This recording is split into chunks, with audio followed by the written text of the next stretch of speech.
saludar al maestro Pepe Reveles. Qué bueno que regrese el maestro Pepe Reveles. Estas últimas semanas ha estado envueltas con los doctores, tengo entendido, Pepe. El maestro Pepe Reveles, flamante Premio Nacional de Periodismo, autor de libros como Necropolítica y Narcogobierno, que presentó en algún momento en la Feria del Zócalo con el maestro Paco Cruz, y un libro de referencia ahora que regresa Israel Vallarta con la decisión de los magistrados que sustentan, que confirman la decisión absolutoria de la jueza, el affaire Cassés, la indignante invención de culpables en México, el caso Israel Vallarta y Florence Cassé. Maestro, qué bueno verte de regreso. ¿Cómo estás, Pepe? Pues aquí con mucho gusto de estar acompañado con ustedes en este programa sin censura, y creo que habrá temas interesantes que comentar en cuanto Claro que sí. tengamos esa oportunidad. Claro que sí. Déjame también darle la bienvenida al abogado César Gutiérrez Priego, que ya llegó también para hablar sin censura. Querido César, buenos días. ¿Cómo te va? Muy bien, Vicente, Paco, Pepe, un placer. Me da mucho gusto ver a Pepe y me da gusto verlo bien. Eso para mí es muy buenas noticias. Y pues aquí seguimos y seguiremos si Dios nos da vida. A ver, tú me dices, Paco, porque llegaste Fíjate, desde no, temprano. Vicente, sí, pero no, fíjate, yo quisiera que le hiciéramos una pregunta a Pepe, porque él A ver, tiene un libro, El Afer Cassés. La Suprema Corte de Justicia de la Nación absolvió totalmente a Israel Vallarta. ¿Qué sigue, Pepe? ¿Cómo lo ves? ¿Hay que demandar a Loret? ¿Qué sigue? ¿Tú cómo ves este caso?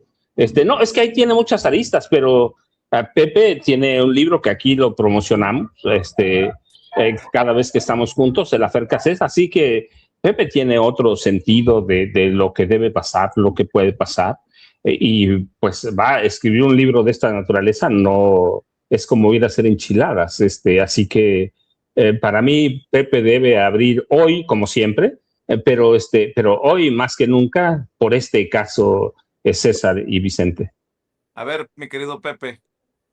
Sí, yo pienso que ya Israel empezó pues a tratar de ajustar cuentas con gente que pese a que la autoridad lo está dejando en absoluta libertad, lo sigue llamando secuestrador, como Ciro Gómez Leiva, ¿no?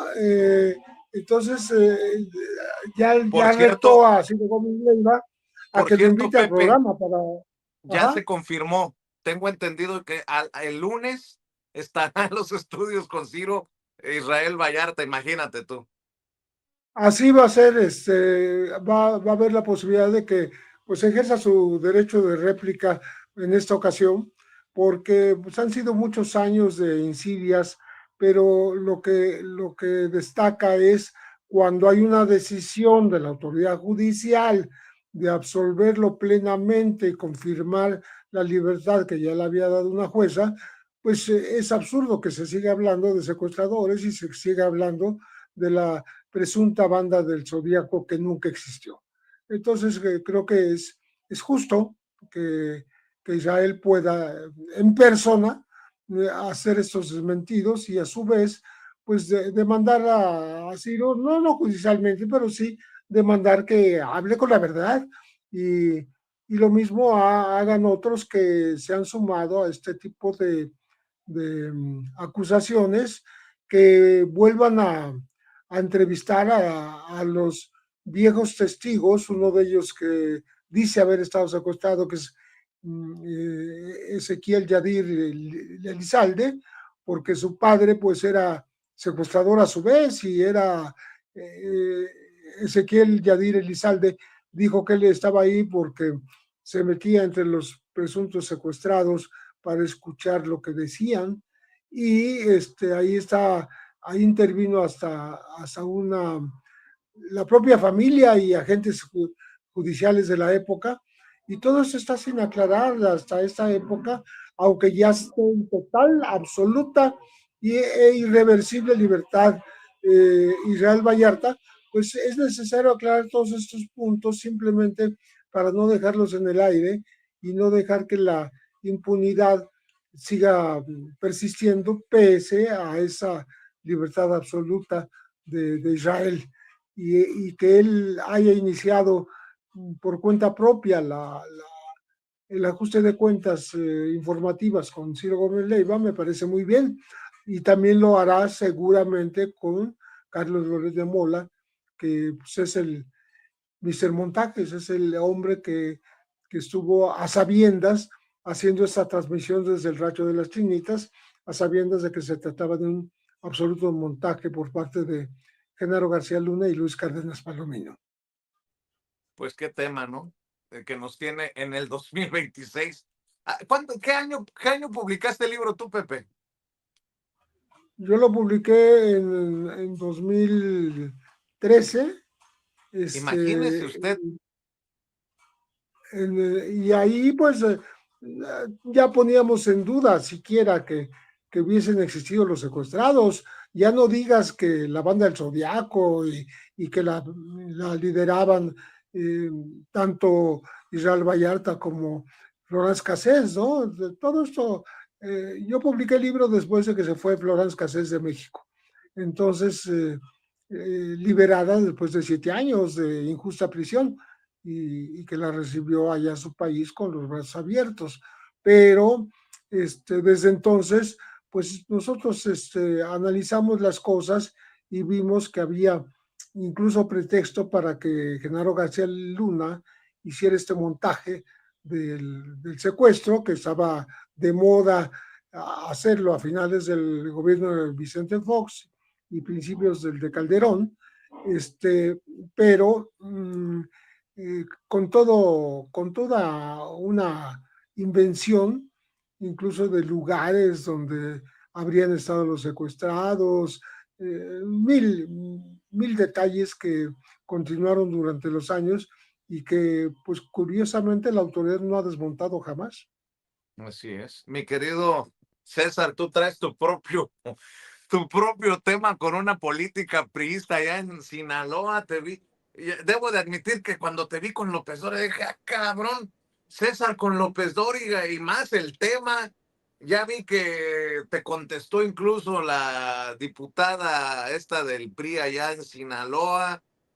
Bueno, un caso aparte, mi querido César Gutiérrez Priego.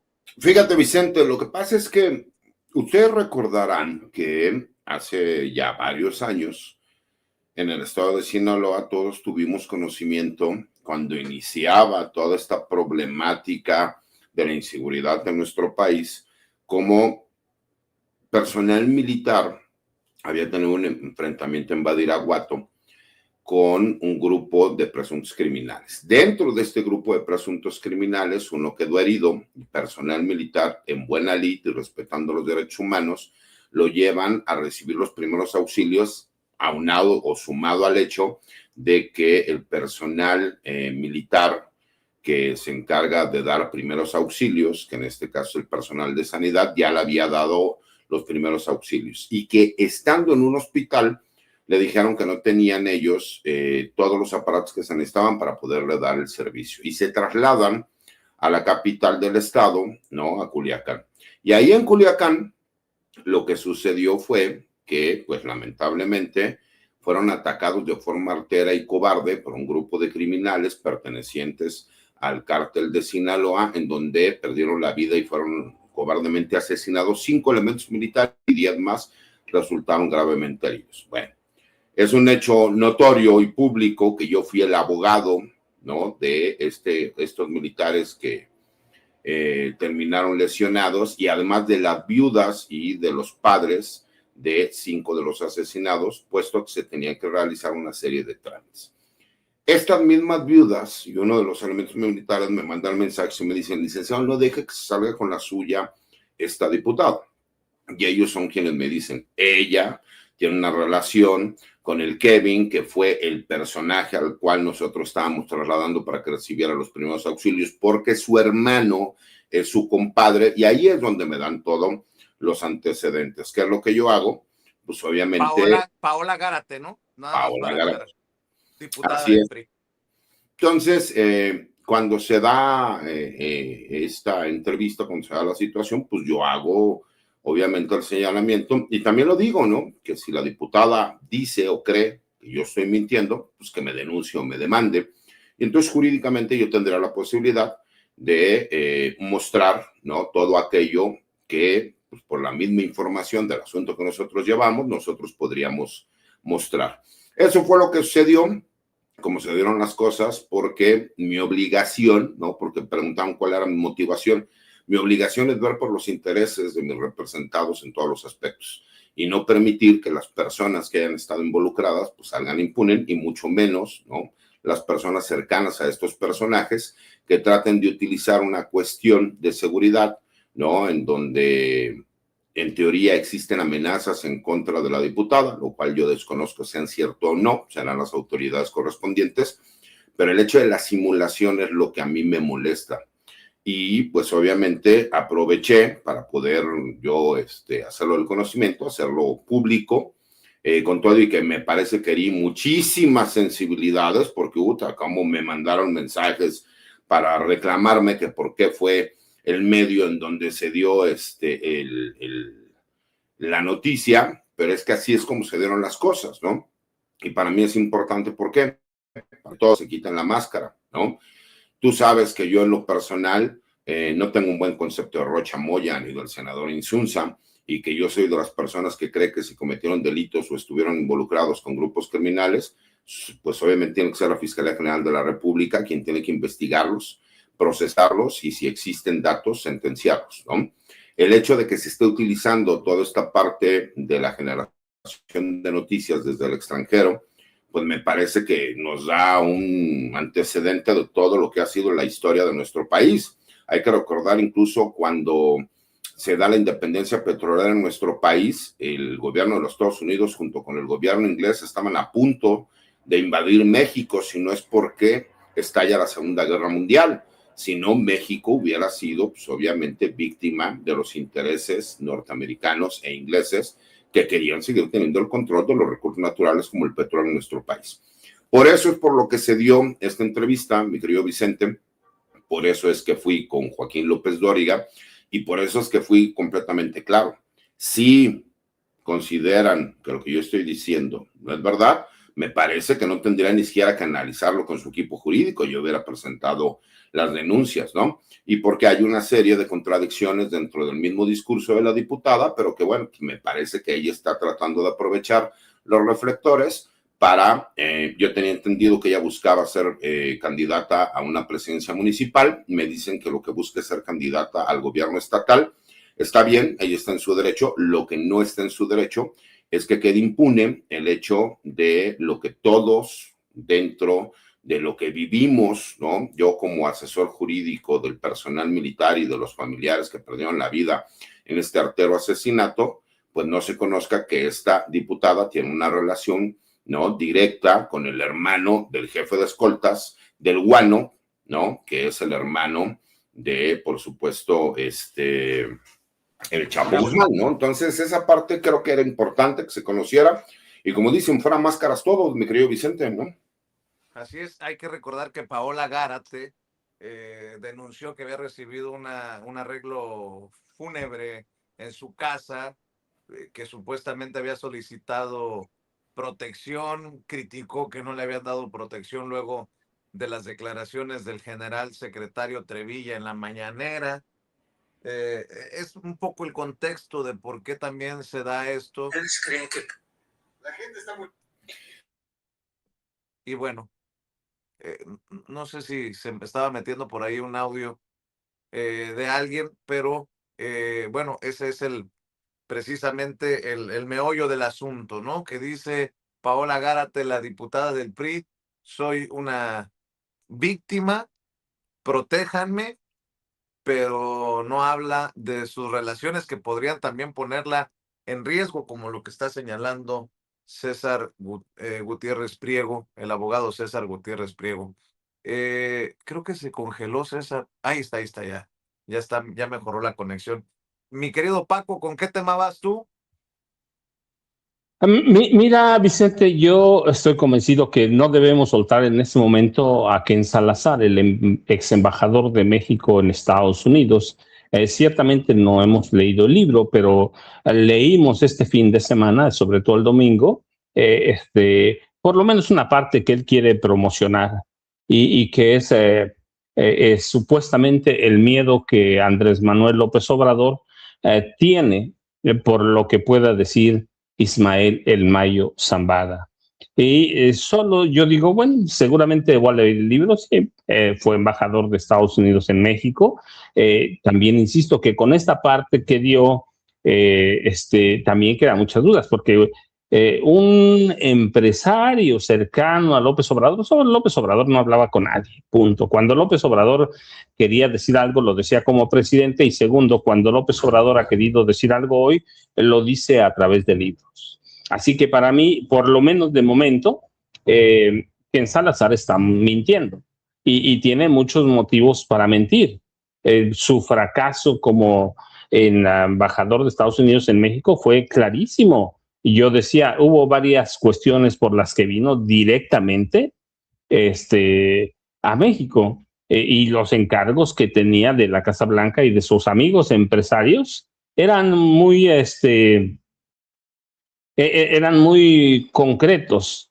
Primero, vino acá para tratar de convencer al presidente López Obrador de que no tenía sentido una reforma al poder judicial porque iba a haber fricciones diplomáticas con Washington.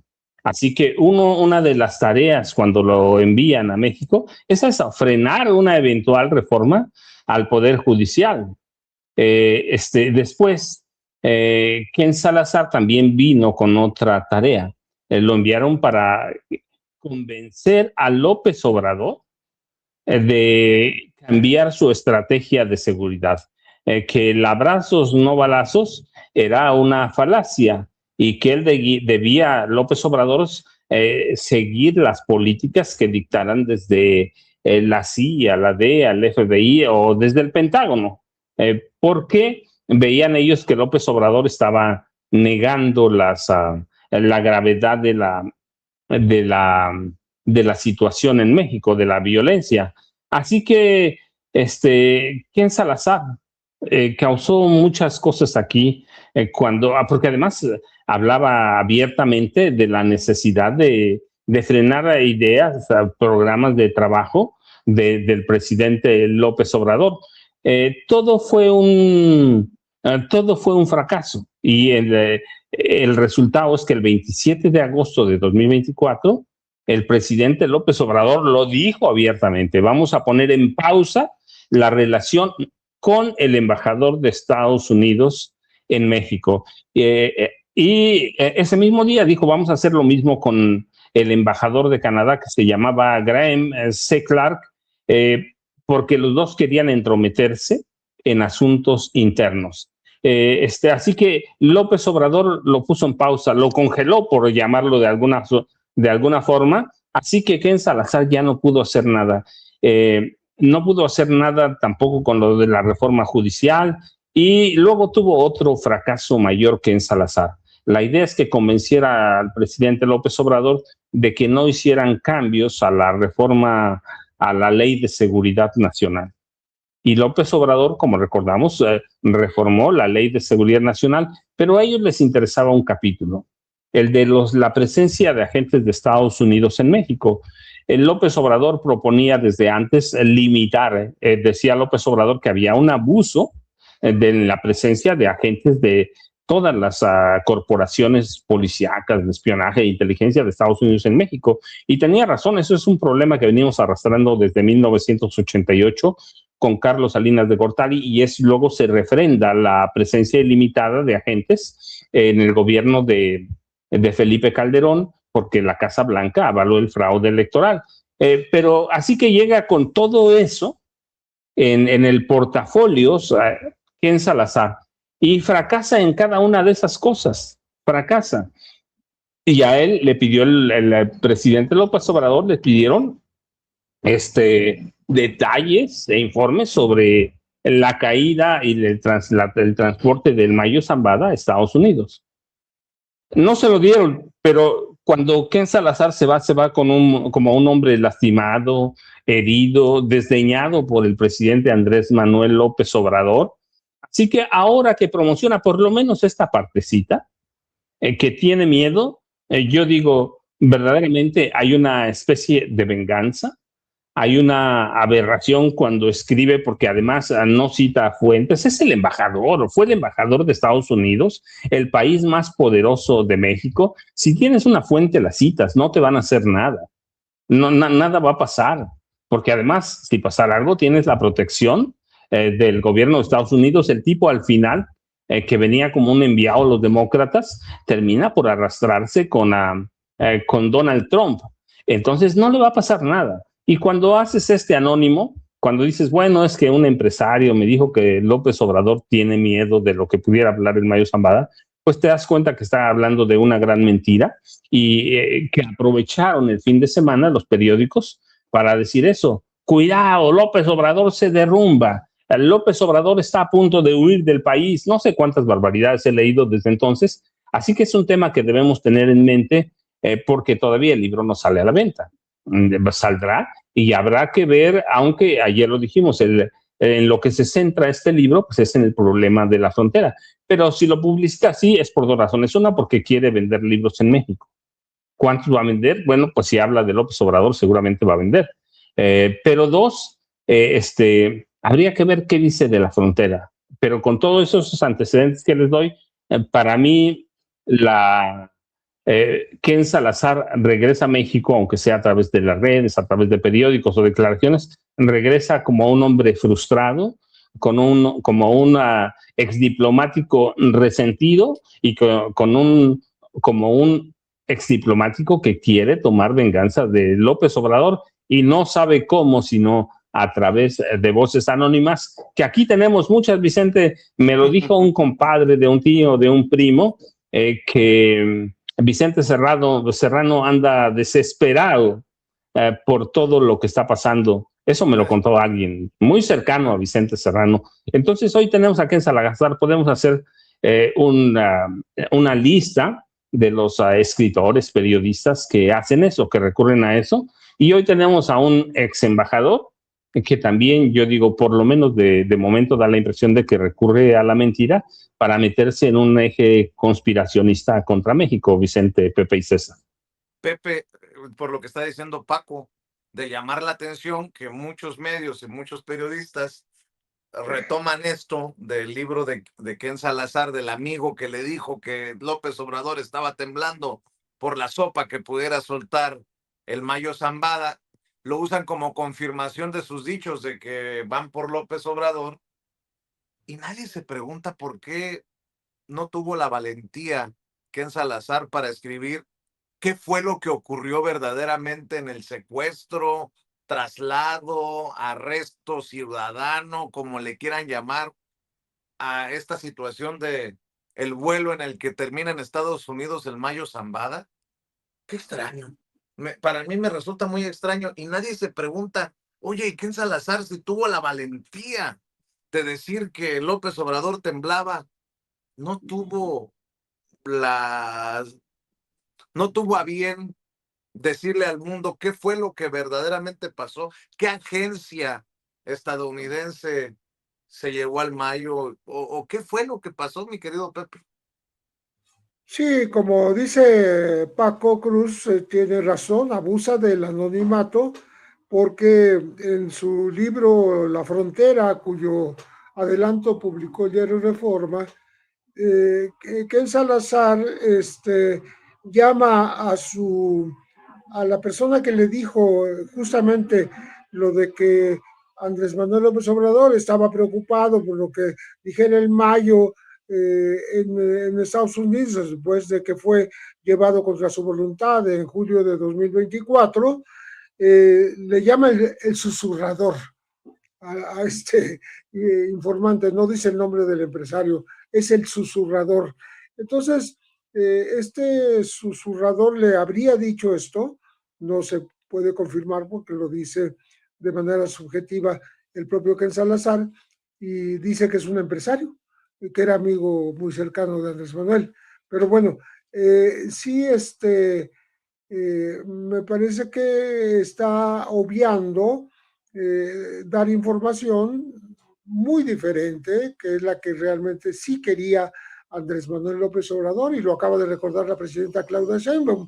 López Obrador estaba preocupado por saber o interesado o con el derecho de saber si agentes de los Estados Unidos, hablando del exceso de agentes que siempre pensó Andrés Manuel que estaban autorizados en México o no autorizados, este, si habrían intervenido en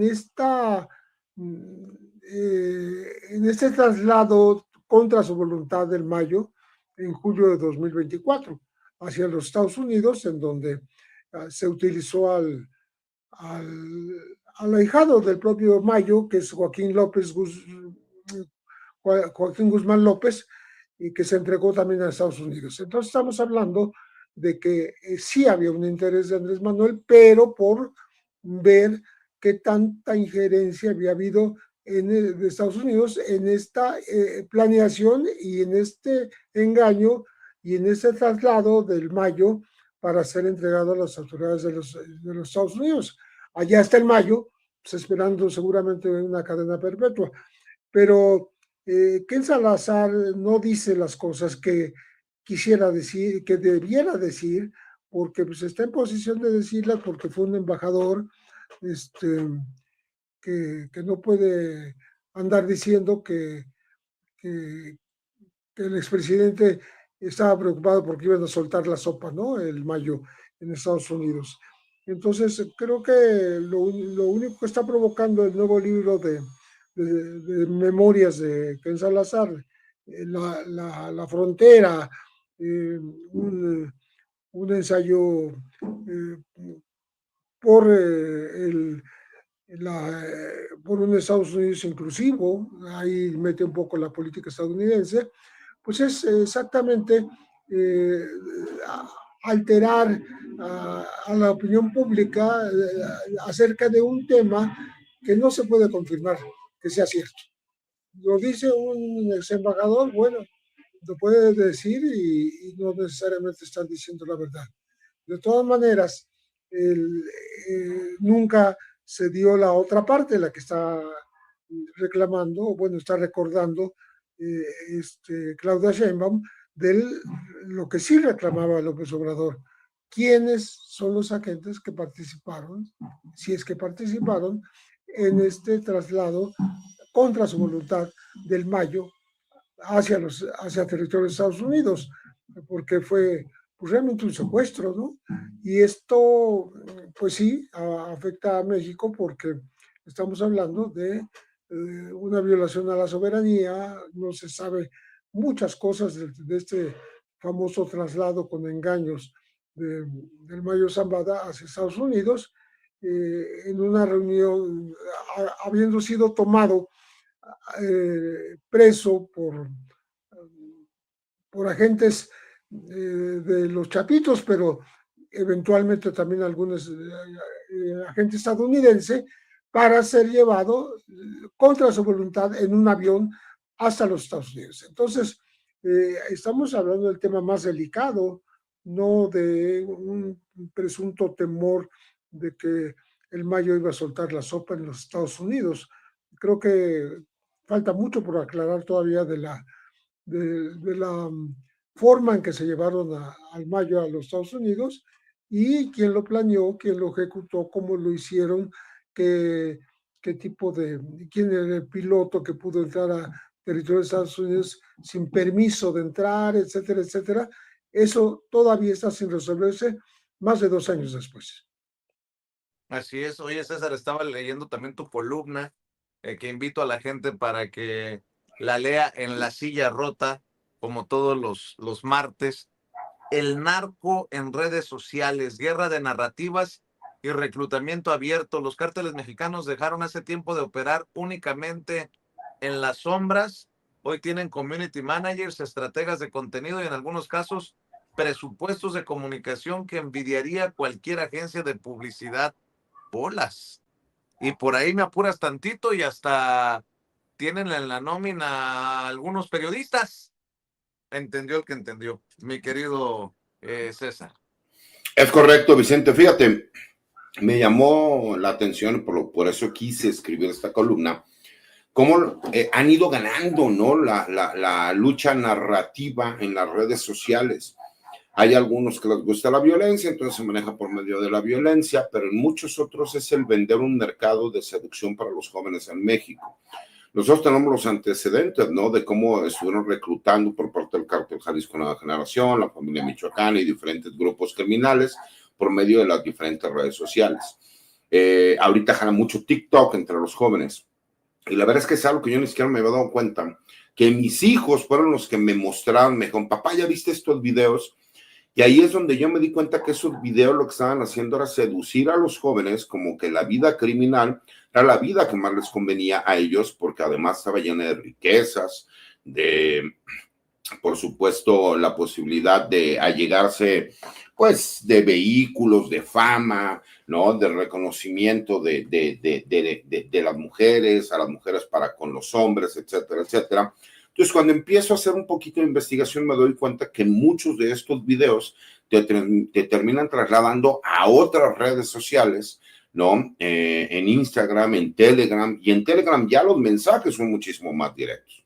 Y entonces explico cómo si cualquier partido político de oposición en este país tuviera los community managers y tuviera las estrategias de contenido que tienen los grupos criminales, muy posiblemente sí podrían llegar a aspirar a algo en las elecciones del 2027 y del 2030. Como ellos mismos están tan divididos, ¿no? Hay tantos partidos de oposición que además todos quieren ser los que figuren, todos creen que pueden ser la posibilidad o el partido a quien Estados Unidos escoja, porque es una realidad que existe un golpe blando en muchos de los países de Latinoamérica, en donde los puntos principales es debilitar a México y a Brasil, que son los dos países más importantes de toda Latinoamérica, con la intención de tener un control completo de, pues obviamente, todo el continente americano. Esa es una realidad, ¿no? Y lo hemos dicho desde hace ya varios años aquí en tu espacio, mi querido Vicente, no sé si Paco y Pepe coincidan, pero hemos tenido, pues obviamente, todos los elementos para podernos darnos cuenta. Cuando tú te das cuenta que las mismas redes sociales, yo te aseguro, si cualquiera de nosotros subimos un video en donde hagamos algún comentario de algún tema explícito, las redes sociales nos terminan bloqueando el video y nos hablan de derecho de autor y nos hablan de temas controversiales o silencian los videos o castigan nuestras cuentas. Porque no tenemos a lo mejor nosotros conocimiento, a lo mejor Vicente sí, porque lo hace de forma profesional, pero la mayoría de nosotros a lo mejor no tenemos conocimiento de cuáles son todas las políticas que se manejan en las diferentes redes sociales. Los grupos criminales tienen community managers que se dedican a eso de forma profesional y que entienden cuáles son la forma en que tú puedes manejar de forma distinta, por supuesto, toda esta publicidad. La forma en que lo hacen... O sea, hay una estrategia de comunicación, no es al ahí se va. Por supuesto, y además saben ellos utilizar los famosos algoritmos, mi querido Vicente, y saben cómo manipularlos para que el video tenga muchísimas más vistas. Y que a lo mejor tú lo ves y dices, oye, está bueno el video, las imágenes que sacan. Sí, pero lo que están haciendo es venderle a los jóvenes que la vida criminal es el mejor camino para ellos, poder acceder a una mejor vida. Y el problema es que de ahí van captando a muchos de estos jóvenes para posteriormente hacerles ofrecimientos de trabajo que terminan reclutamientos forzados. Y eso me parece importante, ¿por qué? Porque sí es cierto que hemos visto que el gobierno de México, la Secretaría de Seguridad y Protección Ciudadana, y que hay diferentes áreas, ¿no? Tanto de las fiscalías estatales como de la federal, que tratan de ir en contra de estos publicidad falsa en las redes sociales. La realidad es que se necesita hacer muchísimo más y que tiene que hacer un esfuerzo a nivel regional por cuestiones geopolíticas en donde los grupos criminales están sacando estas ventajas y que también ha servido muchísimo para generar fraudes, ¿no? ¿Por qué? Porque yo me he dado cuenta. Hay videos que son claramente creados con inteligencia artificial, pero que yo tengo personas de la tercera edad que para ellos al ver ese video creen que es un hecho real, ¿no?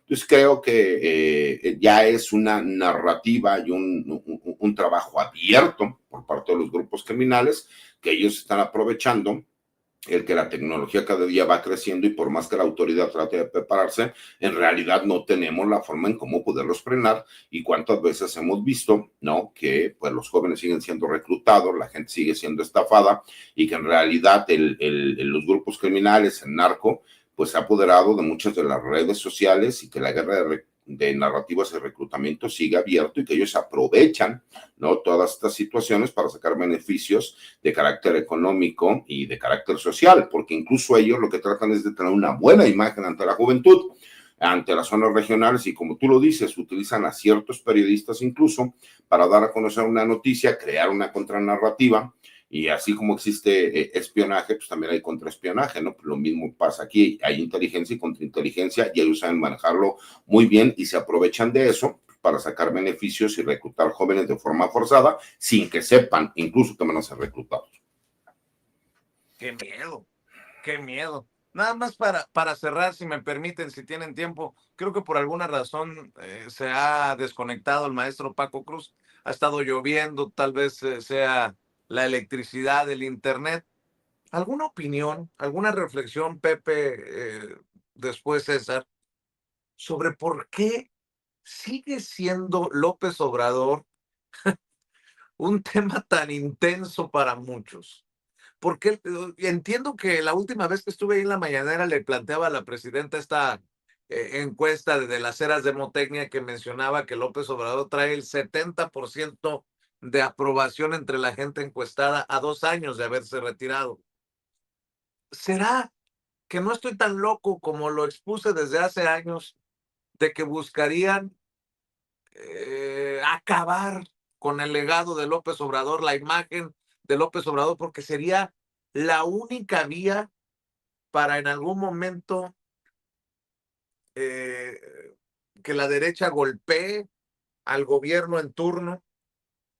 ¿Sería ese el único camino de la derecha, del PRIAN, de la mafia del poder, como le llamaba en su momento Andrés Manuel López Obrador, para regresar al poder? Porque no pueden con el tema moral de la 4T. ¿Tú cómo lo ves, Pepe? Porque cuando no es esta entrevista disque rescatada de Monsiváis que menciona a López Obrador, cuando no es esto de Ken Salazar, cuando no, y AMLO sigue estando ahí entre ceja y ceja en en la conversación pública nacional. ¿Cómo lo ves, mi querido Pepe? Mira, yo siento que no debemos olvidar que hay ahí una segunda intención, ¿no? Es una intención electoral de debilitar a la 4T. ¿Y cómo debilitas a la 4T? Pues a su fundador, al hombre que, como bien dices, tiene más del 70% de aprobación 2 años después de que dejó el gobierno. La gente sigue pensando que fue un buen presidente y que hizo cosas por México. Pues hay que destruir esa imagen porque cuando vengan las elecciones quedaría pues más descalificado socialmente y les permitiría pues tener algún trozo de pastel de las elecciones. Es muy difícil que lo logren porque justamente las encuestas están mostrando que aunque se haya ido hace más de 2 años, está presente en las preferencias, en las, digamos, en los apoyos por su forma de hacer política por parte de la gente. Entonces, vienen las elecciones intermedias, habrá candidatos del PRIAN, de la oposición, del Movimiento Ciudadano, que pues quisieran que esta fuerza, que es invisible pero que es inmanente, tuviera algún peso durante esta visita de la ciudadanía a las urnas. Creo yo que esa es la intención. Creo que por eso se aprovecha cada momento, como bien lo mencionabas.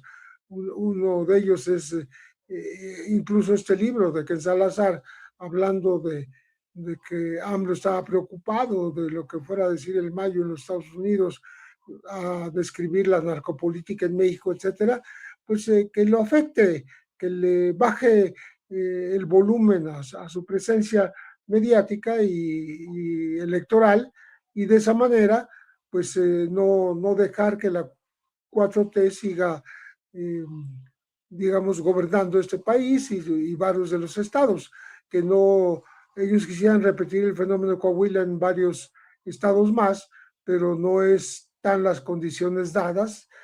Las están buscando de esa manera, de una manera de descalificar al anterior presidente y debilitar a la cuarta transformación.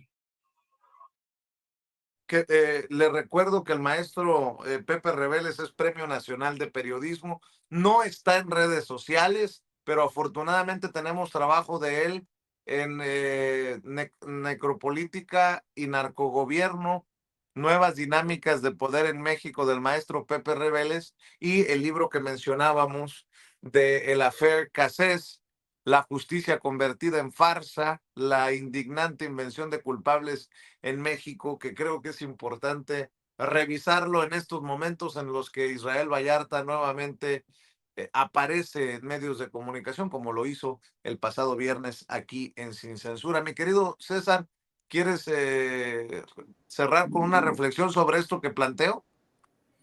Mira, pues nada más, como siempre, agradecer el espacio, mi querido Vicente. Obviamente el poder estar con Paco, con Pepe, a quienes tengo mucho aprecio y respeto, pues para mí es importante, por supuesto, contigo. Fíjate, señalabas, ¿no? El hecho de cómo se han utilizado diversos medios de comunicación, uno de ellos, La Derecha Diario, ¿no? Cómo mienten de forma completamente abierta. Pero hay que recordar cómo llegan ellos a México, ¿no? Ellos, el primer intento que tienen de entrada en México fue en la elección del Poder Judicial. Y ellos era la página que utilizaban para atacarme directamente con mentiras, bueno, completamente fuera de toda realidad. En aquel momento se les hacía simpático, ¿no? Y te acuerdas que yo lo comenté contigo, que este medio de comunicación lo habían traído, en específico Ricardo Salinas, para que empezara a golpetear y que venía con la intención de irse metiendo a la política de nuestro país para posteriormente pues ser utilizada y utilizarse como un medio en donde los demás lo retomaran cuando incluso ellos publicaran mentiras. ¿Por qué? Pues porque como era digital, esa era la intención. Muchos pensaron que era un comentario a título personal. Hoy, pues obviamente me da la razón nuevamente por lo que habíamos comentado en su momento, ¿no? Y cómo lo que publica Ken Salazar, y a lo que me llama poderosamente la atención, es siempre la creación de narrativas. ¿Por qué no señalar abiertamente quién fue quien le dijo lo que supuestamente López Obrador le preocupaba? Y siempre utilizar por medio de un tercero, porque es la misma narrativa. Han investigado a López Obrador durante décadas y nunca le encontraron nada. Yo te aseguro que quisieran, les encantaría ver un audio, un video en donde él estuviera cometiendo un acto de corrupción. Bueno, ya inventaron una supuesta entrevista de Carlos Monsiváis. O sea, me parece fuera de toda proporción. Pero como bien lo dijo Pepe, ellos lo que necesitan es ir en contra del Movimiento de Regeneración Nacional y tienes que destruir al creador de ese movimiento, al líder ideológico, para que entonces todos los que estén alrededor pierdan credibilidad. ¿Cuál ha sido el problema? Tenemos que reconocer que muchos pillos se metieron a Morena. Esa es una realidad. Si no se reconoce que esa es una problemática real, entonces estamos condenados al fracaso. Y que existe una lucha interior de ideologías y de personajes que con tal de llegar al poder, pues son capaces de hacer lo que sea, ¿no? Creo que es momento de cerrar filas, creo que es momento de aprovechar que todos aquellos que dicen realmente querer al movimiento y querer al país, entender lo que decían de don Manuel López Obrador, no ser ambiciosos vulgares. Primero es el proyecto. Y el problema es que todos dicen, chimps, te tocó perder, qué bueno que aceptaste. Bueno, ya lo que sigue. El problema es que no están de acuerdo cuando ellos son a los que les toca. Y me parece que hay que obrar con el ejemplo. Y más ahorita que México realmente está en ataque. Cuando vemos que incluso hablan de dictaduras, pero todos los días salen a atacar y a mentir sobre la presidenta de México, sobre el expresidente de México. en donde incluso no vemos ningún tipo de acción de carácter legal en contra de estos personajes. Yo quisiera pensar, mi querido Vicente, ¿cuándo? ¿No? Y se lo pregunto a Pepe, que es una persona que ya tiene muchos años en esto, ¿cuándo había él escuchado que salieran periodistas, políticos de oposición, medios de comunicación a tachar de narcotraficantes al presidente o a la presidenta de México y que no pasara absolutamente nada? Entonces, para todos aquellos que nos hablan de que México vive en una dictadura, pues me parece que es cuando más han abusado, ¿no?, de la libertad de expresión. Pero no sea uno el que quiera hacer algún señalamiento, porque entonces sí, estos políticos de oposición y también muchos políticos, ¿no?, que están en el gobierno, utilizan las diferentes herramientas jurídicas para tratar de silenciar a periodistas que hacen su trabajo, ¿no? Entonces, me parece que sí es importante entender los tiempos, entender las coyunturas y entender que todos los que queremos un cambio en este país, lo hagamos, no nada más lo digamos, y que lo hagamos con hechos, ¿no? Y no nada más hablemos muy bonito. Y me parece que con los hechos se puede mostrar quienes sí están dispuestos a seguir apoyando al país con hechos y quienes nada más lo hacen por medio de discursos, ¿no? Pues César, tus redes sociales, tus trincheras, tus columnas, por favor. Claro que sí, Vicente, los invito a que me lean en La Silla Rota, con mis columnas como el día de hoy. Creo que les va a gustar mucho, interesante. Les explico muchos de los recovecos que hay en las redes sociales para que tengan cuidados, tanto los jóvenes como los que tenemos hijos, ¿no? Y creo que puede ayudar para saberlos orientar. También escribo en el Heraldo de México, obviamente aquí, ¿no?, en mi casa en Sin Censura, y los invito a mis redes sociales, en mi cuenta de TikTok como @CesarGutiPri1 y a mi cuenta de X como @CesarGutiPri. Te mando un abrazo, mi querido Vicente, y un abrazo grande, como siempre, y con respeto para Pepe. Claro que sí, gracias César, gracias Pepe, y gracias al maestro Paco Cruz, que seguramente está lidiando con el tema de la electricidad y el internet allá en donde se encuentre en su pueblo. Antes de ir con el doctor Héctor Frisby, ayer le había dicho que Alejandro Helguera, fundador y conductor de su podcast Voces, así se llama su canal de YouTube también Voces, publicaría el diálogo largo que sostuvimos en sus estudios hace unos días